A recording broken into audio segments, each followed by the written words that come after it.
ಈಗಾಗಲೇ 2 ಸಾರಿ ರಾಜ್ಯ ಸರ್ಕಾರದ ಶಿಫಾರಸಾಗಿ ಹೋಗಿದೆ, ಅದು ಮತ್ತೆ ವಾಪಸ್ ಬಂದಿದೆ. ಅಂತಿಮವಾಗಿ ತೀರ್ಮಾನ ಮಾಡೋದು ಕೇಂದ್ರ ಸರ್ಕಾರ ಮಾಡೋದಲ್ಲ, ನಾವು ಕಳಿಸೋದು ಅಷ್ಟೇ. ಸೊ ಹೀಗಾಗಿ ಕೇಂದ್ರ ಸರ್ಕಾರದ ನಿರ್ಣಯ ತಗೋಬೇಕಷ್ಟೇ. ಈ ಸಮಾಜದ ಕೆಲವು ಉಪಪಂಗಡಗಳನ್ನು ಸೇರಿಸಲಾಗಿದೆ, ಹೊರಗಡೆ ಉಳಿದಿದೆ ಅಂತ ಹೇಳಿ ಅದೇ ಹೇಳಿದ್ರಲ್ಲ, ಅಂತಿಮವಾಗಿ ಅಧಿಕಾರ ಹಿಡಿದು ಕೇಂದ್ರ ಸರ್ಕಾರಕ್ಕೆ. ಕೇಂದ್ರ ಸರ್ಕಾರ ಒಂದು ಸಂಸ್ಥೆ, ಹಂಗೆ ಸಂಸ್ಥೆ ಬಂದಿದ್ದಾರೆ, ಅವ್ರು ಮಾಡಬೇಕು. ನಾವೇನಾದರೂ ರಿಕ್ವೆಸ್ಟ್ ಮಾಡೋದು ಅಷ್ಟೇ. ರಾಜ್ಯ ಸರ್ಕಾರದಿಂದ ಶಿಫಾರಸು ಮಾಡ್ತೀರಾ ಸರ್? ಈಗಾಗಲೇ ಮಾಡಿದ್ದೆ, ಮತ್ತೆ ವಾಪಸ್ ಬಂದಿದೆ. ಮತ್ತೆ ಅದೇನು ಕೇಳಿದ್ರೆ ವಾಪಸ್ ಕಳಿಸ್ತೀವಿ ಅಷ್ಟೇ. ಅಂದ್ರೆ ನಿಪ್ಪಾಣಿಯಲ್ಲಿ ಭಾಷಣ ಸಂಬಂಧಪಟ್ಟಂಗೆ ಕೇಸ್ ದಾಖಲಿಸಬೇಕು ಅಂತೇಳಿ ಕೋರ್ಟ್ ಆದೇಶ ಹೊರಡಿಸಿದೆ. ನೋಡ್ಬೇಕಾದ್ರಲ್ಲಿ ಏನಿದೆ, ಕೆಳ ಕೋರ್ಟ್ನಲ್ಲಿ ನಡಿಬೇಕಂತ ಆದೇಶ ಮಾಡಿದೆ. ಇನ್ನೂ ಹತ್ರ ಕಾಪಿ ಬಂದಿಲ್ಲ. ಬಂದ್ಮೇಲೆ ನೋಡ ಇದ್ರೆ ಕಾನೂನು ಹೋರಾಟ ಮಾಡ್ತೀವಿ ಅಷ್ಟೇ.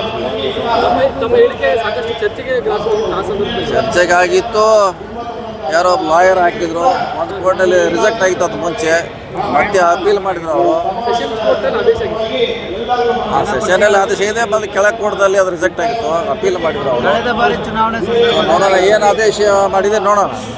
ಕಳೆದ ಬಾರಿ ಕೂಡ ಚುನಾವಣೆ ಸಂದರ್ಭದಲ್ಲಿ ಈಗ ಬೇರೆ ದಾರಿ ಇಲ್ಲ, ಕಾನೂನು ಹೋರಾಟ ಮಾಡ್ಬೇಕು. ಅದೇ ಇದೆ ಸರ್, ಕಳೆದ ಬಾರಿ ಕೂಡ ಚುನಾವಣೆ ಸಂದರ್ಭದಲ್ಲೇ ಈ ರೀತಿ ವಿವಾದ ಆಗಿತ್ತು. ನೀವು ಮತ್ತೆ ಅದನ್ನು ಕೆದಕುವ ಪ್ರಯತ್ನ ಅದು ನ್ಯಾಯಾಲಯದಲ್ಲಿ ಅಷ್ಟೇ, ಅದು ಹೋರಾಟ ಅಷ್ಟೇ. ಅದು ಬಿಟ್ಟು ಹೊರಗಡೆ ಹೋರಾಟ ಇಲ್ಲ. ಈಗ ಬೆಳಗಾವಿಯಿಂದ ಎಷ್ಟು ಹೆಸರು ಕಳಿಸಿದ್ರಿ?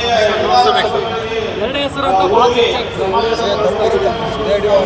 ಇನ್ನೂ ಅಂತಿಮವಾಗಿ ಆಗಬೇಕು. ಚರ್ಚೆ ಇನ್ನೂ ರಾಜ್ಯ ಮಟ್ಟ ನಾಯಕರ ಚರ್ಚೆ ಆದಾಗ ಅಂತಿಮ ಸರ್, ಯಾರು ಅತಿ ಹೆಚ್ಚು ಪ್ರಮುಖ ರೇಸ್ ಅದು ಸರ್ ಡಿಪೆಂಡ್ ಅಪಾನ್ ಸರ್ವೆ. ಆಗಿತ್ತು ಸರ್.